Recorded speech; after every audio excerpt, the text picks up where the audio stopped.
आज हम एक ऐसे मामले के बारे में बात करेंगे जहां सच क्या है ये कहना ही मुश्किल हो गया। एक ऐसी कहानी जिसने पूरे देश को हिलाकर रख दिया और एक बड़ा सवाल खड़ा किया कि जब सबूत और भावनाएं आमने सामने हों तो सच किसे माना जाए। ये है मनीषा का मामला।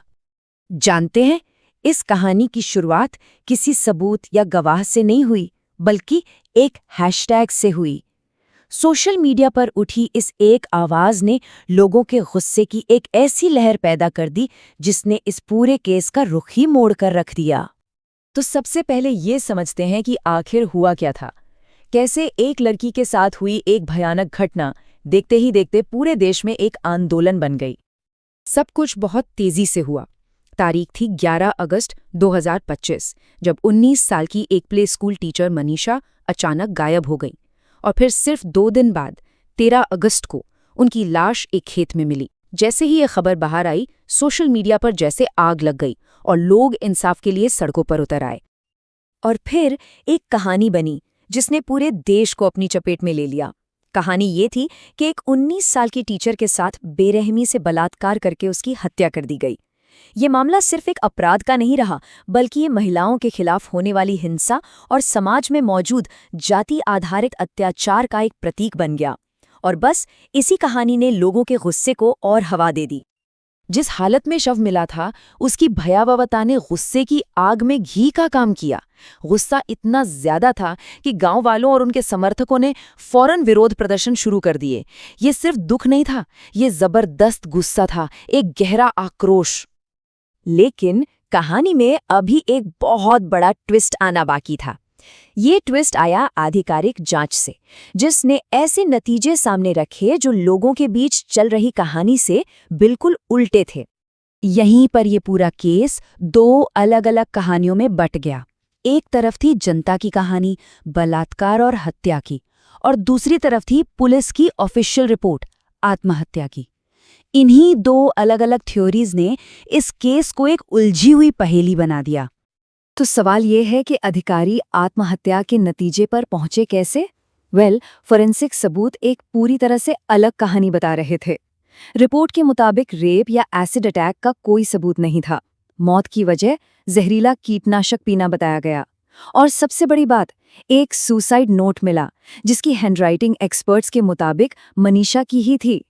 रही बात शरीर के जख्मों की, तो जांच में सामने आया कि वो मौत के बाद किसी जानवर के काटने के निशान थे। तो इन सारे फोरेंसिक सबूतों के आधार पर अधिकारियों ने ऑफिशियली ये फैसला सुनाया कि ये हत्या नहीं बल्कि आत्महत्या थी। लेकिन इस एक फैसले ने मामले को सुलझाने के बजाय एक और भी बड़े विवाद में धकेल दिया। और यहीं से शुरू हुआ विश्वास का संकट। अब हम ये देखेंगे कि फोरेंसिक रिपोर्ट आने के बाद भी ये विवाद थमा क्यों नहीं। आखिर क्यों लोगों का शक यकीन में बदलने के बजाय और भी गहरा होता चला गया। एक पल को लगा कि चलो सबूत सामने आ गए, अब तो मामला साफ हो जाएगा, लेकिन हुआ इसका बिल्कुल उल्टा। उस फोरेंसिक रिपोर्ट ने जवाब कम दिए और नए सवाल ज्यादा खड़े कर दिए। लोगों ने पुलिस की कहानी को सिरे से नकार दिया। पुलिस पर लापरवाही बरतने और सच को दबाने के आरोप लगने लगे। अविश्वास का आलम यह था कि गांव के प्रभावशाली लोगों ने अंतिम संस्कार करने तक से मना कर दिया। और जल्द ही ये मामला एक राजनीतिक अखाड़ा बन गया। हालांकि मनीषा के पिता बार बार अपील करते रहे कि उनकी बेटी की मौत का राजनीतिक फायदा न उठाया जाए। अब जनता का भरोसा टूट चुका था, तो इसे वापस पाने के लिए सरकार को एक के बाद एक कई कदम उठाने पड़े। पहले तो दिल्ली एम्स में तीसरे पोस्टमार्टम का आदेश दिया गया, लेकिन जब इससे भी बात नहीं बनी तो आखिरकार मामले को देश की सबसे बड़ी जांच एजेंसी यानी सीबीआई को सौंप दिया गया। तो सवाल ये है कि आज ये मामला कहाँ खड़ा है और उन अनसुलझे सवालों का क्या हुआ। चलिए इस पड़ताल के आखिरी हिस्से में चलते हैं। अगर इस पूरे मामले को एक नज़र में देखें तो इसकी जटिल यात्रा साफ दिखती है। एक भयानक शुरुआत, फिर चौंकाने वाले फोरेंसिक नतीजे और फिर प्रशासनिक दखल के बाद अब ये मामला सीबीआई के हाथों में है और जांच जारी है। और सबसे अहम बात यही है कि ये कहानी अभी खत्म नहीं हुई है। मामला अब देश की सबसे बड़ी जांच एजेंसी के पास है और अब जिम्मेदारी उन्हीं पर है कि वो अंतिम सच को सामने लेकर आए। तो सीबीआई आखिर किन सवालों के जवाब ढूंढ रही है? देखिए, वो सिर्फ ये पता नहीं लगा रहे हैं कि मौत कैसे हुई, वो ये भी देख रहे हैं कि कहीं आत्महत्या की कहानी के पीछे कोई गहरी साजिश तो नहीं।